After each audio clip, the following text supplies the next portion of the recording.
যে ভারতীয় পার্লামেন্টে যে রিপোর্টটা দেওয়া হয়েছে, বলা হয়েছে শেখ হাসিনাকে নিয়ে রিপোর্ট দিয়েছে। আসলে পুরো রিপোর্টটা হলো বাংলাদেশ ভারত রিলেশনশিপ নিয়ে, ভবিষ্যৎ রিলেশনশিপ নিয়ে একটা রিপোর্ট। এটা 1 বছর ব্যাপী একটা রিপোর্ট, এই বছরখানেক আগে থেকে তৈরি করা একটা রিপোর্ট, যে রিপোর্টের সাথে শেখ হাসিনার সর্বশেষ পরিস্থিতি নিয়ে যে পার্লামেন্টারি কমিটি, পররাষ্ট্র বিষয়ক পার্লামেন্টারি কমিটি আছে, শশী থারুরের সভাপতিত্বে যেটা হয়, যিনি যেটা সভাপতি, সেখানে শেখ হাসিনার সর্বশেষ পরিস্থিতি সম্পর্কে, শেখ হাসিনার নিয়ে বা বাংলাদেশ সরকার যে শেখ হাসিনাকে প্রত্যর্পণ করার জন্য বলছে, সে বিষয়েও তথ্য জানতে চাওয়া হয়েছিল। বাট এটা কিন্তু একটা অনেক অনেক বড় একটা রিপোর্ট। এটা একটা বলতে পারেন যে এটা একটা ওভারঅল একটা রিপোর্ট, পুরো বাংলাদেশ ভারত রিলেশনশিপ, যেখানে একদম মুদ্রা কথায়, একদম মেইন কথায়, এখানে শেখ হাসিনা অবশ্যই নিউজের বিশাল সাবজেক্ট, সবচেয়ে বড় সাবজেক্ট, ওনাকে নিয়ে আলোচনা পুরো রিপোর্টের মধ্যে।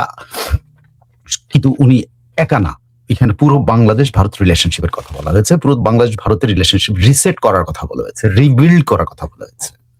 তো অবশ্যই শেখ হাসিনা এই রিপোর্টের একটা বিশাল পার্ট। আমি পুরো রিপোর্টটা আমি পুরো রিপোর্টটা দেখার চেষ্টা করছি, পড়ার চেষ্টা করেছি, এবং সেটা পড়ে যেটা আমার কাছে মনে আছে, পুরো রিপোর্টের মধ্যে শেখ হাসিনার বাইরে আরো 7-8টা বিষয় আছে যেটা সত্যি জানার মতো। আর শেখ হাসিনার বিষয়টা আগে একটু ক্লিয়ার করে নিই। প্রথম, যেহেতু এটা সবচেয়ে বড় বিষয়, যেটা নিয়ে সবচেয়ে বেশি ডিবেট হচ্ছে বাংলাদেশে, সবচেয়ে বেশি ডিবেট হচ্ছে, যেটা নিয়ে অনেকে তৃপ্তির ঢেকুর তুলছেন, শেখ হাসিনা রাজনীতি করতে পারবেন না, আর শেখ হাসিনার উপরে ভারতীয় নিষেধাজ্ঞা আসতেছে, শেখ হাসিনার ব্যাপারে ভারতের অবস্থান চেঞ্জ হয়ে গেছে, শিফট করেছে, পলিসি শিফট করেছে, অনেক কিছু বলা হচ্ছে আমাদের পত্রপত্রিকাগুলোতে, ইন্টারপ্রিটেশন যেই বিষয়গুলো আসছে, এবং অনেক টক শো, আমি বেশ কয়েকটা টক শোর রেফার করতে পারি, কিন্তু দরকার নেই কাউকে রেফার করার, আমি নিজের যতটুকু আমি বুঝছি সেটাই আমি বলবো। এখানে শেখ হাসিনা এই পুরো রিপোর্টটাকে ইগনোর করা হয়েছে বাংলাদেশের মিডিয়া, কারণ এই পুরো রিপোর্টটার মধ্যে অনেক পজিটিভ জিনিস আছে, অনেক পজিটিভ, অনেক পজিটিভ জিনিস। এট দ্য সেম টাইম অনেক কনসার্নের ব্যাপার আছে, ইন্ডিয়ান গভর্নমেন্টের কনসার্ন, অ্যাজ এ হোল ইন্ডিয়ার কনসার্ন, এবং সেটা ভারতীয় লোকসভার মাধ্যমে এই কনসার্নগুলো সামনে আনতেছে তারা। আবার এট দ্য সেম টাইম অনেক পজিটিভ এফার্টস আছে এর মধ্যে, পজিটিভ কি বলে ইনিশিয়েটিভ আছে এই রিপোর্টটার মধ্যে। তো যাই হোক, আমি পুরো রিপোর্টটার নাম শুনলে আগে, যদি আপনার রিপোর্টটার নাম শুনেন তাহলে দেখেন এটা কত কম্প্রিহেন্সিভ একটা রিপোর্ট। রিপোর্টটা যদিও সাবজেক্ট হলো future of India Bangladesh relationship, future of Bangladesh, but এটার সাথে পুরো রিপোর্টার যে সাধারণত আপনারা দেখবেন যে সংসদীয় রিপোর্টের মধ্যে পুরো প্রেক্ষাপট, রিপোর্টের মধ্যে একটা প্রেক্ষাপট, মানে প্রবন্ধের একটা প্রেক্ষাপট থাকে, সেটা প্রেক্ষাপটটা কি লেখা হয়েছে, actions taken by the government on the observation recommendations contained in the 9th report of the committee on this subject.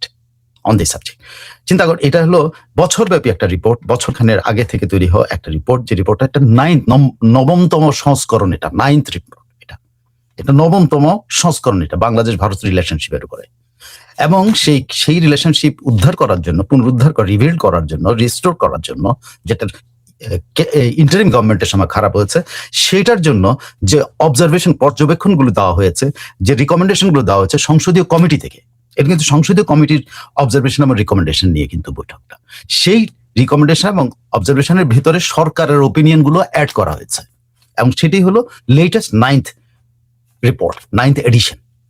এটা 9টা এডিশন আছে এইটার। এখন এই রিপোর্টের প্রাইমারি যেটা বললাম, তো সেটা হলো প্রাইমারি উদ্দেশ্যটা হলো ভারত বাংলাদেশ রিলেশনশিপ উদ্ধার করা, পুনরুদ্ধার করা, রিবিল্ড করা, রিসেট করা। রিসেট শব্দটা ইউজ করা হয়েছে, রিবিল্ড শব্দটা ইউজ করা হয়েছে। এটার একটা ওভারঅল একটা কনটেক্সট আছে, মানে একটা সামগ্রিক বিষয় প্রথম বিস্তারিত বর্ণনা করা হচ্ছে, যেটা অনেক গভর্নমেন্ট অ্যাকশনস টেকেন রিপোর্ট, যেটা ওভারঅলটা, আর অনেকগুলা রিকমেন্ডেশন এর মধ্যে আছে। পুরো রিপোর্টের একটা অবস্থা বর্ণনা আছে, যে এই অবস্থা আছে, এই অবস্থার উপর একটা রিকমেন্ডেশন আছে, প্রত্যেকটা অবস্থার উপর একটা, সেটা আপনি যদি ধরেন, আমি প্রায় 7-8টা রিকমেন্ডেশনের কথা, খুব উল্লেখযোগ্য রিকমেন্ডেশন কথা আমি বলতে পারি। তারপর আমি শেখ হাসিনার বিষয়টা আসবো এবং রিকমেন্ডেশন গুলো নিয়ে আমি বিশ্লেষণ করবো। রিকমেন্ডেশন গুলোর মধ্যে আছে যে rebuild relationship with the new government, এক। তারপরে guiding principal of the future relationship এই গভর্নমেন্টের সাথে, resolve all outstanding issues, resolve resolve করো, সকল বিষয়গুলো রিজলভ করো, সমাধান করো। তারপরে আছে হইলো কনসার্ন আবার China and foreign powers, Bangladesh সয়েলে চায়না এবং ফরেন পাওয়ার্স এর ব্যাপারে কনসার্ন প্রকাশ করা হয়েছে। সে এই রিপোর্টের মধ্যে কি কি কনসার্ন আছে সেটা বলবো। তারপর বলছে যে বাংলাদেশের মাটি ব্যবহার করে যে অ্যান্টি ইন্ডিয়া অ্যাক্টিভিটিস চলছে, অ্যান্টি ইন্ডিয়া ন্যারেটিভ চলতেছে, সেটা কিভাবে কাউন্টার করবে। তারপরে আছে হইলো সম্পর্ক ভালো করার জন্য ভিসা, যে একটা প্র্যাকটিক্যাল মেজার, যে সম্পর্ক ভালো করার ক্ষেত্রে একটা প্র্যাকটিক্যাল বিষয় ভিসা, মানুষকে কত বেশি ভিসা এখন, সেই ভিসা ব্যাপারটা কিভাবে ইয়ে করা যায়। তারপরে আসতে হলো বর্ডার সিকিউরিটি নিয়ে, আপনি বর্ডার সিকিউরিটিতে ডিটেইল কি রিকমেন্ড করছে এই সংসদীয় কমিটি, সেটাও কিন্তু এখানে আছে।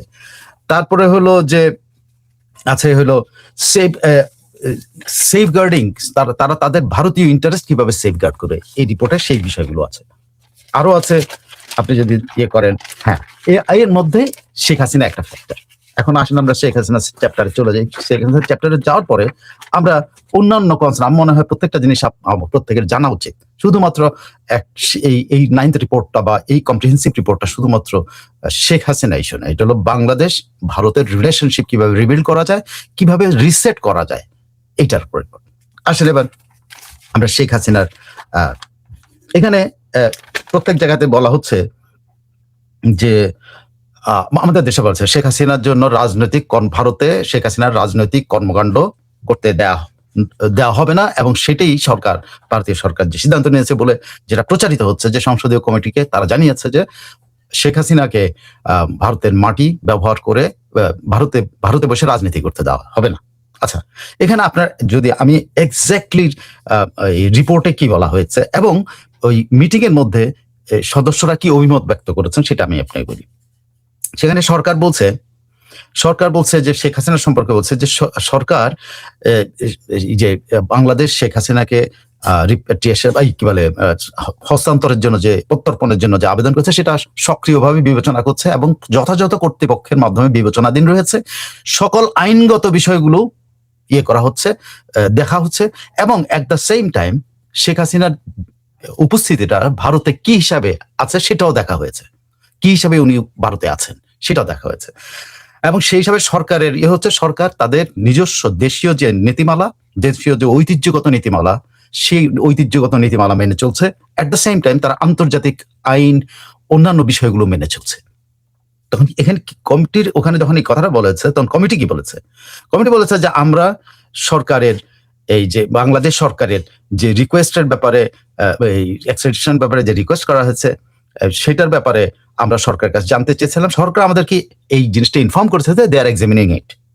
এটা হলো কমিটির, আমি কমিটির মন্তব্যটা, সরকার কি বলেছে এবং কমিটি কি বলেছে। কমিটি বলেছে যে সরকার আমাদেরকে জানিয়েছে, সরকার এটা আইনগত দিক, এই দিক সেই দিক সব, কিন্তু এখানে যে রিপোর্টের মধ্যে সরকার ইয়াকে বলেছে, কমিটি সে বলছে Sheikh Hasina has not been provided any political platform. Fine, এইটা কি সবাই ইন্টারপ্রেট করতেছেন, মিস ইন্টারপ্রেট করতেছেন। এখানে বলেছে যে ভারত সরকার শেখ হাসিনাকে কোনো রাজনৈতিক প্ল্যাটফর্ম দেয়নি, has not been provided any political platform, কোনো পলিটিক্যাল প্ল্যাটফর্ম শেখ হাসিনাকে দেওয়া হয়নি। এক, তো কমিটি এখানে নোট করতেছে যে বলছে কমিটিকে যেটা, যে সরকার যখন এটা বলছে, তো কমিটি এটার উপরে মন্তব্য করছে হাসিনা স্টে ইন ইন্ডিয়া। আমি বলি সরকার যখন তাদেরকে এটা ইনফর্ম করেছে Sheikh Hasina has not been provided any platform, political platform, কোনো রাজনৈতিক প্ল্যাটফর্ম দেওয়া হয়নি। এগুলোরও বিশ্লেষণ করব। সরকার কিন্তু স্ট্রেট এই কথাটা বলছে, তাকে রাজনৈতিক কোনো প্ল্যাটফর্ম দেওয়া হয়নি। আচ্ছা, এর উত্তরে কমিটি মন্তব্য করছে, কমিটির মন্তব্য কিন্তু noted that Hasina's stay in India is guided by the country's civilizational ethos and humanitarian tradition of offering refuge to individuals facing circumstances of grave distress or existential threat. কমিটির মন্তব্যটা কি বলছেন, যে কমিটি এটা সরকার কাছ থেকে রিপোর্ট পেয়েছে, committee যেটা মনে করে, শশী থারুরের নেতৃত্বে যে কমিটি মনে করে যে শেখ হাসিনাকে যে রিফিউজ দেওয়া হয়েছে, থাকতে দেওয়া হয়েছে, সেটা ভারতের ঐতিহ্যগত, সভ্যতাগত তাদের ঐতিহ্য এবং মানবিক ঐতিহ্যর ব্যাপারটা তারা মেনটেইন করেছে সবসময়। কাদের জন্য? যে কোনো ব্যক্তি যদি কোথাও কোনো সমস্যায় পড়ে, যেটা তার বেঁচে থাকার উপরে থ্রেট হতে পারে এবং অত্যন্ত বিপদে আছে, যার বেঁচে থাকা বিপজ্জনক হয়ে গেছে, মানে বেঁচে থাকলে বেঁচে থাকার উপরে রিস্ক হয়েছে বা তার অত্যন্ত গুরুতর সমস্যা আছে, সেই দিক থেকে ভারত সবসময় সেই ধরনের ব্যক্তিদেরকে আশ্রয় দেয়। এটা হলো কমিটির মত। আর সরকার রিপোর্ট করেছে কমিটির কাছে Hasina has not been given any political platform, মানে সরকার নিশ্চয় এই কমিটি জানতে চেয়েছে, কিন্তু তার কথা আমরা তো তাকে কোনো রাজনৈতিক প্ল্যাটফর্ম দেই নেই। আর কমিটি মনে করছে যে এই মন্তব্যের পর কমিটি বলছে হ্যাঁ, শেখ হাসিনাকে তো ভারতের ঐতিহ্যগত যে সভ্যতাগত ঐতিহ্য আছে, যে মানবিক গুণের ঐতিহ্য আছে, সেই ঐতিহ্যের ভিত্তিতে কোনো ব্যক্তি যদি বিপদে পড়ে বা কোনো যদি তার জীবন হুমকির মুখে পড়ে, তাহলে ভারত তাকে আশ্রয় দেয়। সো শেখ হাসিনাকে ভারত তার ঐতিহ্যগতভাবে তাকে আশ্রয় দিয়েছে। এটা হলো এক। এবং কমিটি বলছে, আমি কমিটির কথাগুলি বলি, বাংলাদেশের রিপোর্ট হচ্ছে যে সরকার বলছে, সরকার কিছু বলে, সরকার কিন্তু কমিটির কাছে একটা রিপোর্ট করেছে যে এই শেখ হাসিনার পরিস্থিতিটা এই পুরো রিপোর্টটা কিন্তু একটা রিকমেন্ডেশন টু দি গভর্নমেন্ট, সরকারের কাছে একটা রিকমেন্ডেশন। আর সেখানে সরকারের কাছে যখন কমিটি জানছে যে শেখ হাসিনার সর্বশেষ অবস্থা, তারা এই সরকার যে রিপোর্ট সেই রিপোর্টের পর্যালোচনা করে কমিটি মন্তব্য করছে। আর বাংলাদেশের ছাপা হচ্ছে যে সরকার বলছে।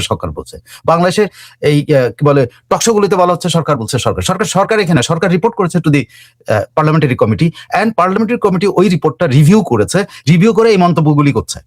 দেখেন, এগুলো কমিটি মন্তব্য করছে। কমিটি আরো মন্তব্য করেছে যে সরকার তাদের কাছে ক্লারিফাই করেছে যে Hasina has not been provided any political platform.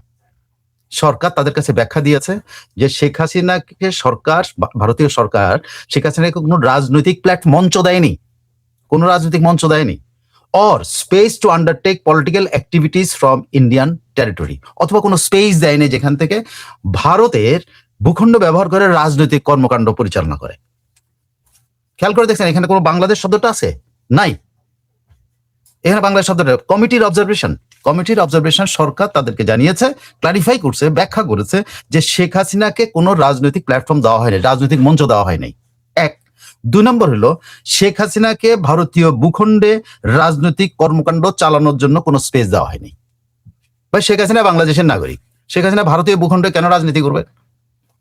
আমি যদি আর্গুমেন্টে যদি এদের কথাগুলো আপনি আসেন, ওরা তো বলছে যে শেখ হাসিনাকে কোনো রাজনৈতিক প্ল্যাটফর্ম দেওয়া হয়নি। শেখ হাসিনা কোনো রাজনৈতিক প্ল্যাটফর্ম নাই, তিনি আশ্রিত এবং একজন প্রধানমন্ত্রীর পদমর্যাদা হিসেবে তাকে যেভাবে রিফিউজি স্ট্যাটাস দেওয়া হয়েছে সেই স্ট্যাটাসে উনি আছেন। উনি কোনো রাজনৈতিক ভারতের রাজনৈতিক কর্মকাণ্ডে ওনার কোনো অংশগ্রহণের সুযোগ আছে? উনি কি ভারতীয় নাগরিক যে উনি ভারতের ভূখণ্ড ব্যবহার করে ভারতের ভূখণ্ডে বসে রাজনীতি করবেন?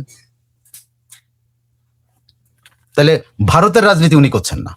এখানে আপনি যদি ইন্ডিয়ান টেরিটরি ইউজ করে রাজনীতি, এখানে রাজনীতি বাংলাদেশের রাজনীতি করতে পারবেন, এটা তো কোথাও বলে নাই। এবং দেখেন, আবার বলি যে প্যানেল, যে সংসদীয় প্যানেল বলছে, সরকারকে ডিফেন্ড করে প্যানেল বলছে, সরকারের কথা সন্তুষ্ট প্যানেল বলছে, India has maintained the principal. India তাদের একটা নীতি মেনটেইন করে, যে মেনটেইনটা হলো দ্যাট ইটস টেরিটরি, তার ভূখণ্ড, will not be used for political activities directed against another country. Directed against another country. আরেকটি দেশের বিরুদ্ধে রাজনীতি করার জন্য ইন্ডিয়া এই নীতি মেনটেন করে আরেকটি দেশের বিরুদ্ধে রাজনীতি করার জন্য ভারতের ভূখণ্ড ব্যবহার করবে। আমি আমার মনে হয় ডিফারেন্সিয়েট করতে পেরেছি কিনা আমি জানি না। একটা হলো ভারতীয় ভূখণ্ড ব্যবহার করে রাজনীতি করতে পারবে না, দেওয়া হয়নি, তাকে মঞ্চ দেওয়া হয়নি, স্পেস দেওয়া হয়নি, কিছু উনি, তাহলে ভারতীয় ভূখণ্ড উনি রাজনীতি করতে পারবেন না, কারণ উনি ভারতীয় না, উনি কেন ওখানে রাজনীতি করবেন? উনি তো বাংলাদেশ নাগরিক। ওকে, আরেকটা কমিটি মনে করছে যে তাকে আরেকটা দেশের মানে তার কথা বলে নাই, বলছে যে ভারতের নীতি হলো কোনো ব্যক্তিকে অন্য দেশের বিরুদ্ধে রাজনীতি করার সুযোগ দেয় না ভারত। এটা হলো ভারতের নীতি। তো শেখ হাসিনা কি ভারতে বসে বাংলাদেশের বিরুদ্ধে রাজনীতি করতেছেন? উনি তো বাংলাদেশের জনগণের কথা বলছেন, উনি ওনার দলের নেতাকর্মীদের সাথে টেলিফোনে কথা কন, উনি ইন্টারভিউ দেন, উনি তো বাংলাদেশের বিরুদ্ধে কোনো রাজনৈতিক কোনো কর্মকাণ্ড করছেন না। বাংলাদেশের বিরুদ্ধে, এখানে বলছে ভারতের নীতিমালা হচ্ছে যে অন্য দেশের বিরুদ্ধে রাজনীতি করা যাবে না। তো উনি তো অন্য দেশের বিরুদ্ধে রাজনীতি করছেন না। এই কথাটা এত সহজ একটা জিনিস কেন আমাদের দেশে গোল পাচ্ছে? উনি অন্য দেশের বিরুদ্ধে রাজনীতি করছেন না, তো উনি টেলিফোনে কথা বলছেন ওনার কর্মীদের সাথে, উনি ইন্টারভিউ দিচ্ছেন বিভিন্ন ইন্টারন্যাশনাল মিডিয়াতে, যেটা স্বাধীন সাংবাদিকতার নীতি অনুযায়ী অন্যান্য ইন্টারন্যাশনাল মিডিয়া তার ইন্টারভিউ নিচ্ছে, সেটা ভারত সরকার কি করে আটকাবে? ভারত সরকার কি মুক্ত বাক স্বাধীনতার উপরে হাত দিতে পারবে তাদের কনস্টিটিউশন অনুসারে? পারবে না, সরকার পারবে না। তখন এই শশী থারুরই তারা ধরবে, একজন কথা বলতে চাইছে, তুমি কথা বলতে। দালাইল আমাকে কি কথা বলা থেকে বন্ধ করা হয়েছিল? কথা বলা থেকে তো বন্ধ করা যাবে না। আবার দালাইল আমাকে কোনোদিন তিব্বতের বিরুদ্ধে কথা বলছে চান? মানে উনি তো তিব্বতের পক্ষে কথা বলছেন। শেখ হাসিনা বাংলাদেশের পক্ষে কথা বলছেন, একটা সুস্থ বাংলাদেশের পক্ষে কথা, বাংলাদেশের জনগণের কথা বলছে, তার দলীয় কর্মী সমর্থকদের কল্যাণের কথা বলছেন, বাংলাদেশের রাজনীতি নিয়ে কথা বলছেন। সেটা কোথায় বলছেন? ইন্টারন্যাশনাল মিডিয়াতে কথা বলছেন, আর টেলিফোনে কথা বলছেন, ফেসবুকে কথা বলতেছেন, বা কোন অ্যাপস ব্যবহার করে কথা বলছেন। সেই ইন্টারন্যাশনালি এগুলো স্বীকৃত জিনিস, এগুলো ব্যবহার করার কারো কোনো বিধিনিষেধ নাই, আদার দেন কিডস, বাচ্চা। কোনো দেশে এখন ধরেন ছোট ছোট বাচ্চাদেরকে এখনো টেলিফোন দিতে চায় না, সেরকম করছে। আর ওনার হাতে একটা ডিভাইস আছে, উনি ডিভাইস দিয়ে কথা বলতেছেন। এটা কি ভারতের কোনো কনস্টিটিউশন, কোনো পাওয়ার আছে? শশী থারুরদের কোনো ক্ষমতা আছে? ভারত সরকার, মোদী সরকারের ক্ষমতা আছে তার এই কথা বলার অধিকার কেড়ে নেওয়ার? উনি তো ভারতের রাজনীতি করছেন না, ভারতের রাজনৈতিক কোনো কর্মকাণ্ডে উনি অংশগ্রহণ করছেন না নীতিমালা অনুসারে। ওনাকে ভারত সরকার কোনো স্পেস দেয় নাই, কোনো মঞ্চ তৈরি করে দেয় না যে এখানে বসে আপনি এই বাংলাদেশের রাজনৈতিক দলগুলোর আপনার দলীয় কর্মীদের মিটিং করে। ওনার জন্য সুনির্দিষ্ট কিছু নীতিমালা আছে।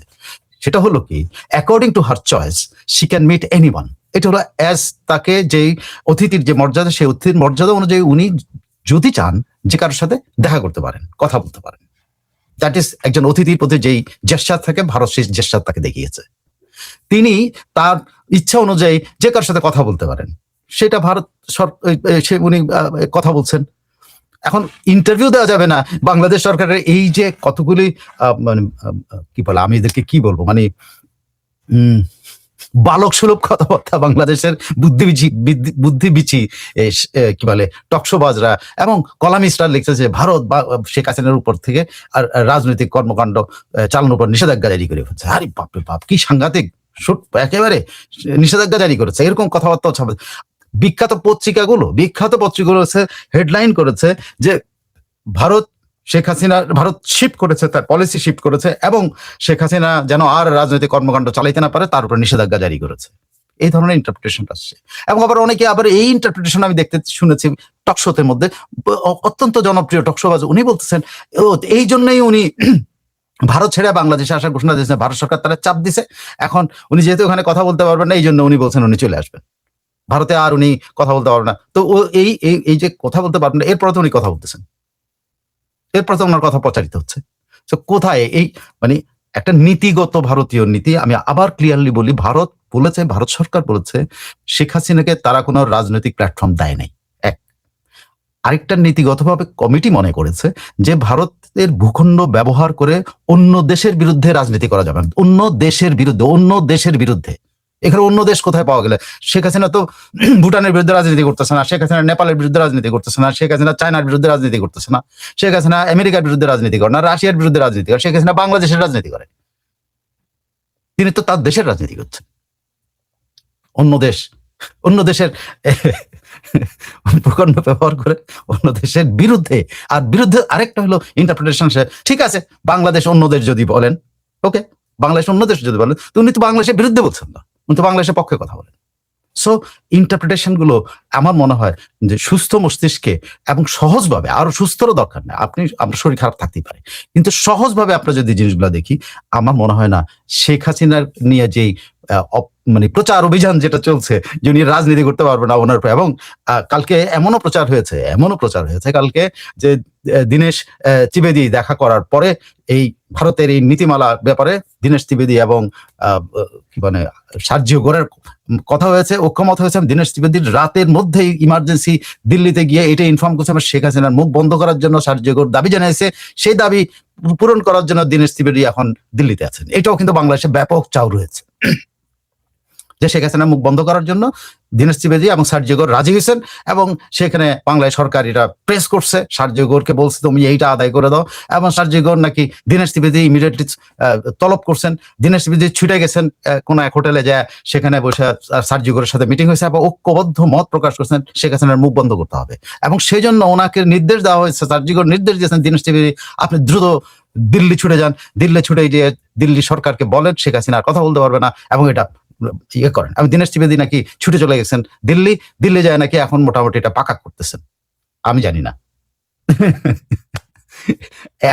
আরেকটা দেশের যিনি পুরো এই অঞ্চলের ট্রাম্পের মুখপাত্র, যিনি সাউথ এশিয়া এবং সেন্ট্রাল এশিয়ার ট্রাম্পের মুখপাত্র বা আমেরিকার মুখপাত্র, এরকম একটা লোক একজন ব্যক্তির বিরুদ্ধে বা একজন রাজনৈতিক নেতার বিরুদ্ধে কথা বলতে পারেন?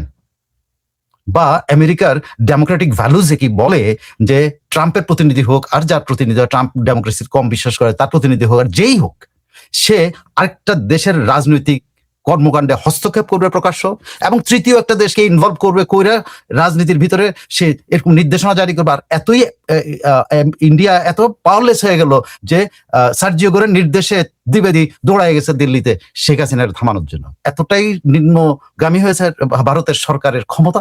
বিশ্বাসযোগ্য এগুলো?